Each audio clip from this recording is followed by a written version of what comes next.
এই বছরের ৫ আগস্টে নির্বাচন চায় বিএনপি, আর অন্তর্বর্তী সরকার চায় ডিসেম্বর অথবা আগামী বছরের জুনের মধ্যে নির্বাচন করতে।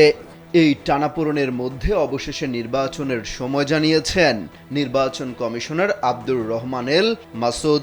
তিনি বলেন, সত্যিকার অর্থে আমরা এখন জাতীয় নির্বাচন নিয়ে কাজ করছি। স্থানীয় নির্বাচন নিয়ে এখন আমরা ভাবছি না। ২০২৫ সালের শেষের দিকে অথবা ২০২৬-এর শুরুতে জাতীয় সংসদ নির্বাচন অনুষ্ঠিত হবে।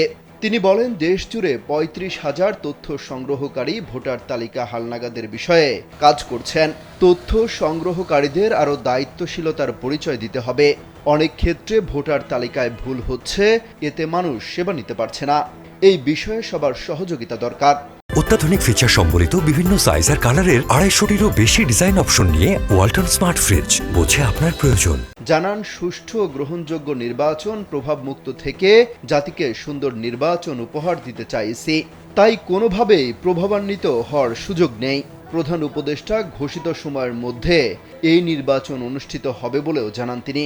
বৃহস্পতিবার বেলা ১১টার দিকে পটুয়াখালী জেলা নির্বাচন অফিসে মতবিনিময় সভায় কথা বলেন নির্বাচন কমিশনার আব্দুর মাসুদ।